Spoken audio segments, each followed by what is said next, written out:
Hello friends, welcome back to Kavita's classroom for yet another enriching session, and today's topic in hand is excess and deficient demand. So let's begin. And before talking about this particular topic of excess and deficient demand, we must understand what do we mean by the term full and underemployment. It's very important to understand these two terms. What are they? Full employment.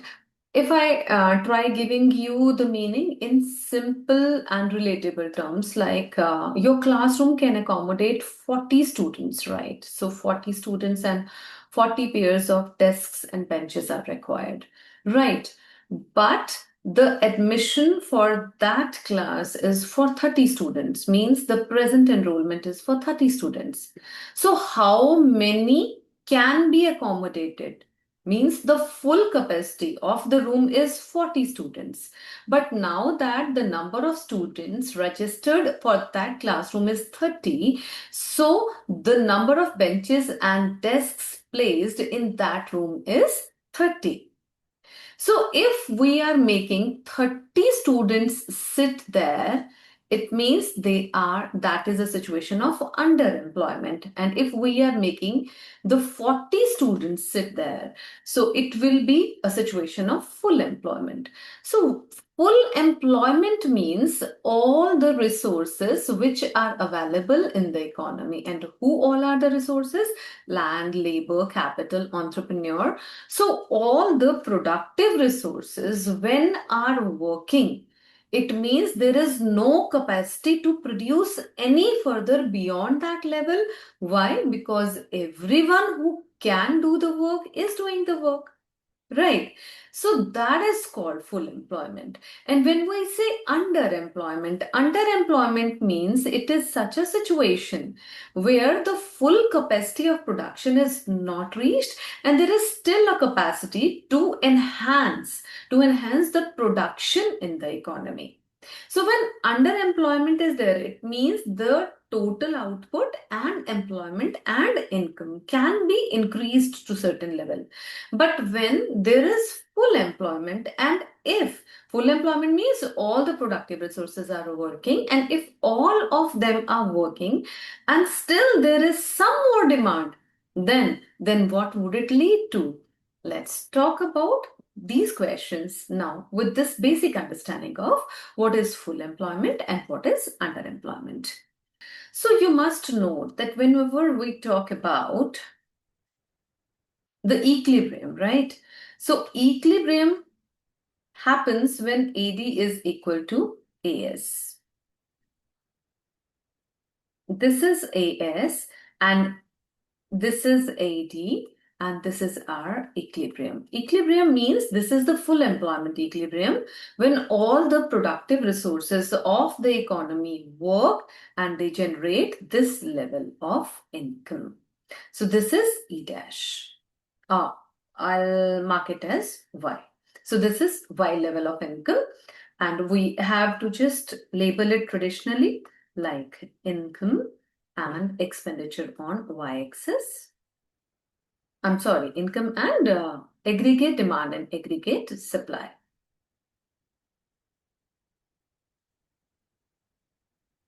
So this is the basic structure.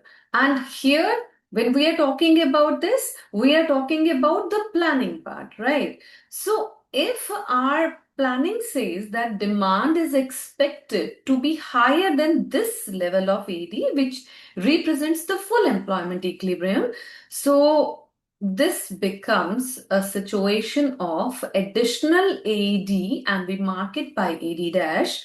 Say this is K, right? So this gap, which gap I'm talking about? I'm talking about the gap which is over and above the gap, the point of equilibrium. Equilibrium was obtained at E, but now it is actually, when we are planning it, it is becoming at E dash. Means we are expecting a more aggregate demand in the economy. So this is E dash E here represents the inflationary gap and the excess demand. And how do we define it? It's very clearly given here. AD more than AS corresponding to full employment level. So AD more than AS. At E point, AD and AS are equal. But when we are planning for the economy and we are expected a higher demand, we very often have the higher demands in case of festivals, in case of some, marriages and festivities. There are number of days when the things are demanded very high, and when the things are demanded very low, those also are the days when the production is less in the economy, right? So when the production is expected, the demand is expected to be higher than what is the full employment level. This is a situation of excess demand which gives rise to inflationary gap. Now, so the gap showing excess of 80 above full employment level. What is the full employment level? E is the full employment level, and AD is shown to be at E dash level. So this excess and this gap is called excess demand or the inflationary gap. So how does it come? First and foremost thing is, what are the reasons of excess demand?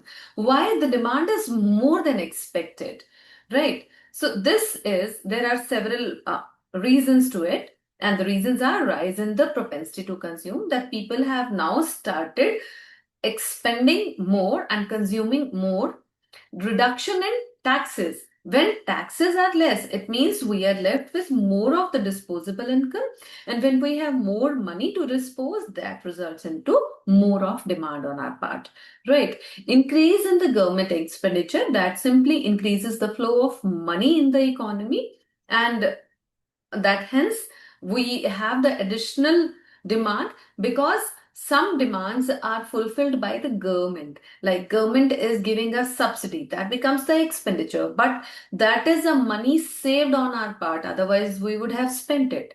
So that money which is saved on our part because of the expenditure done by government leads to additional demand.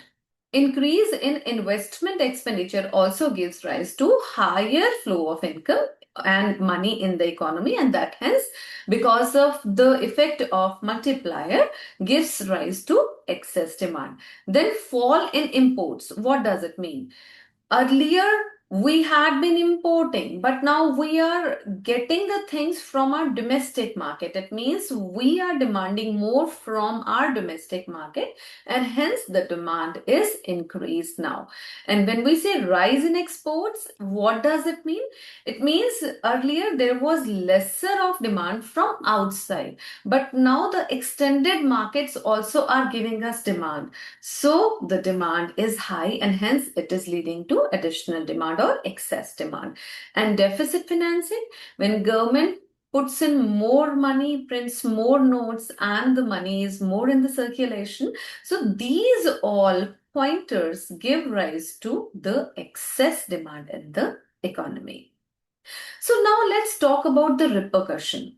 I told you excess demand is the demand which is over and above the full employment level, and full employment means all those who can work are working.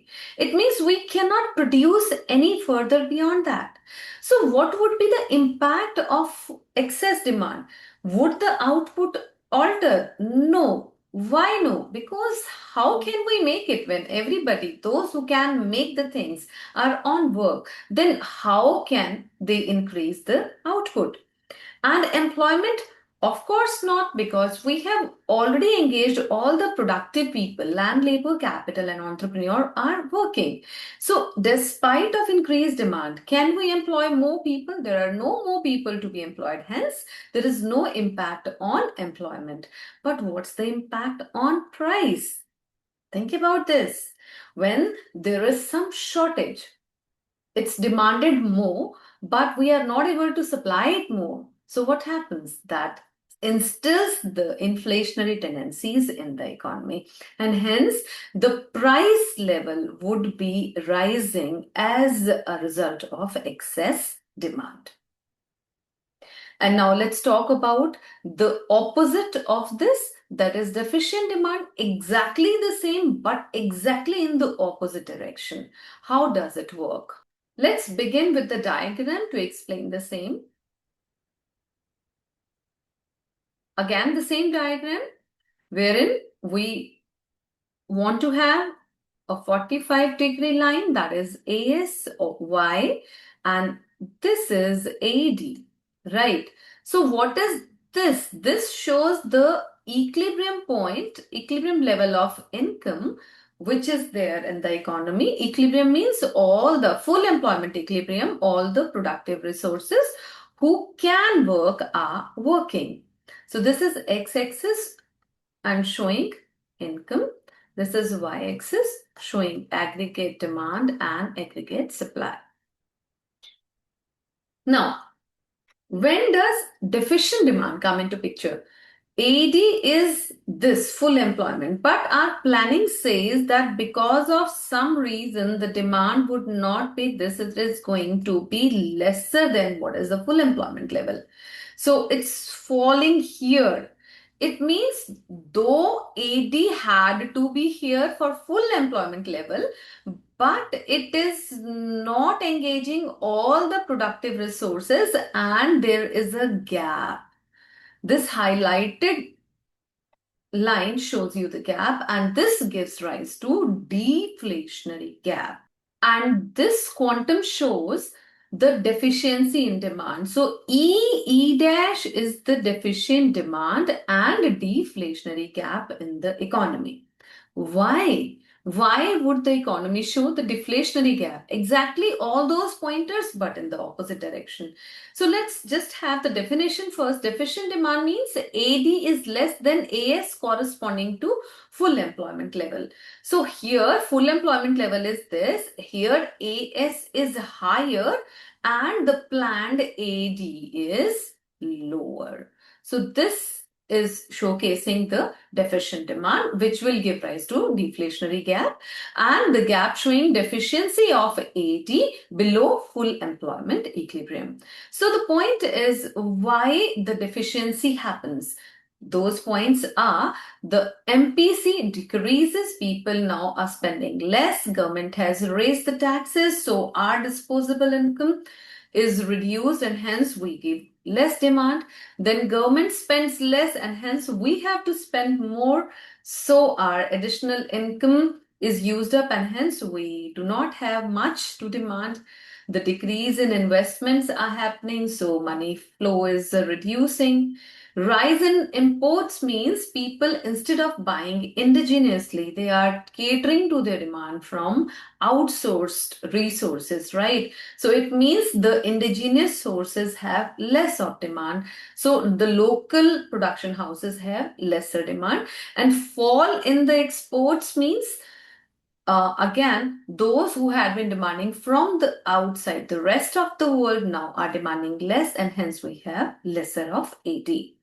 Because of these reasons, now let's just check the impact of price, output, and employment here in case of deficient demand.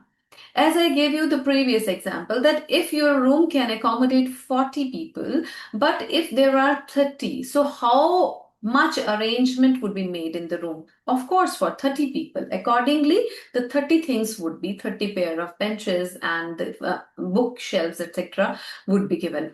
So it means we are okay with that 30 and we are not catering to 40 now.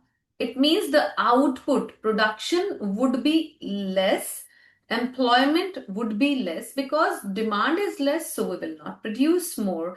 So people would be losing their jobs because they are no more required, production is required to be less.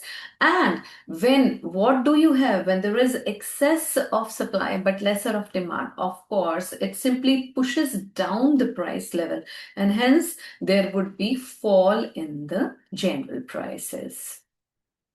Now let's talk about how the government takes which all measures to control the excess demand or inflationary gap, or we say the overemployment situation in the economy.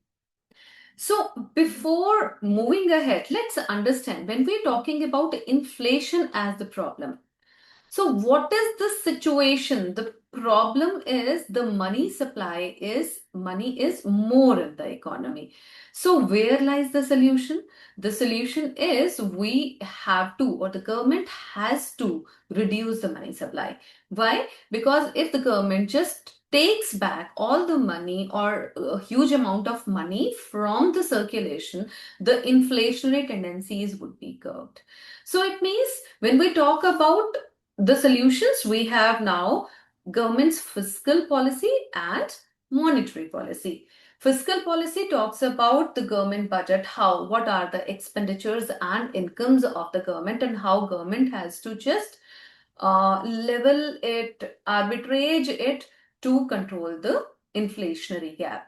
So the first is the motive would be to decrease the money supply, and the first is the revenue policy. It means government would try to have more and more from the public in form of increased taxes, or we would have the reduction in subsidies. Right. Then the expenditure policy, government would be spending now lesser because government wants that less money should go into the economy. So the expenditures would be reduced, expenditures on whatever format, means roads, dams, whether it's on infrastructure or on welfare, the expenses of the government would be reduced. Then public borrowings, means because now the motive is money should be taken back from the public. So government would be borrowing more and more from the public. So the money availability reduces in the economy. And deficit financing means printing of new notes. No, government would not do. It would reduce the currency printing during this phase. Right. And when we talk about monetary policy, we have already explained it in great detail while dealing with the chapter of money and banking. You please refer to that playlist. Now, let's talk about the major two tools, the quantitative and qualitative, in a fast forward manner. It has got certain tools like bank rate, repo rate, reverse repo rate, legal reserve ratio, open market operations. These all are the quantitative tools. In case of inflation, the rule of thumb for all of you is inflation and increase. So all these rates, reserves would be increased. So bank rate would be increased, legal reserve ratio, repo rate, reverse repo rate, all these would be increased, right? SLR, CRR, all these would be increased. Open market operations means the things would be sold. Why? Because government would sell the kind and take back the cash, and that's the motive.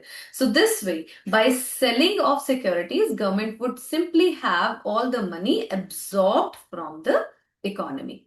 When we talk about the qualitative aspect, qualitative means first is moral suasion, morally persuading that we are now to reduce the money supply, so we will be contracting the credit creation, right? And then margin requirement would be increased. It means it becomes expensive for the people. They have to lend more of the mortgages, right? And collateral with the bank. So it would be tough for the people, and hence the money supply would be reduced.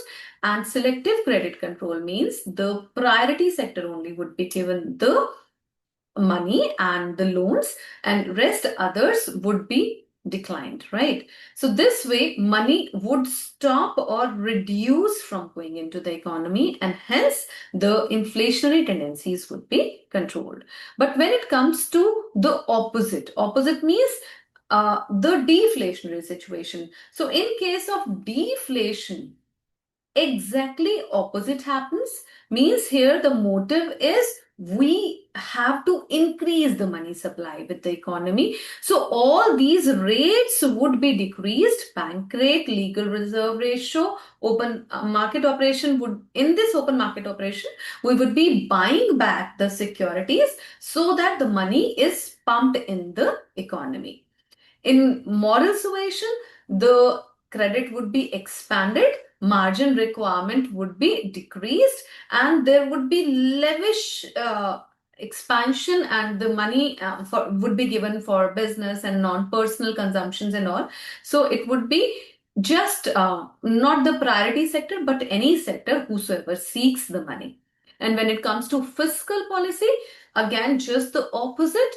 We would be lavish in giving, but the government would be lavish in giving, but taking the money back less from the people. Like the taxes would be reduced, but the subsidies and other expenditures of the government would be increased. On a similar note, public borrowings would be reduced and the deficit financing would again be used as a tool. So this way, the deflationary and inflationary gaps would be controlled by the government's fiscal and monetary policy. I hope all this is clear to you, and if you have any doubts, your doubts are always welcome. Keep reading, keep learning, stay blessed. Bye-bye. See ya.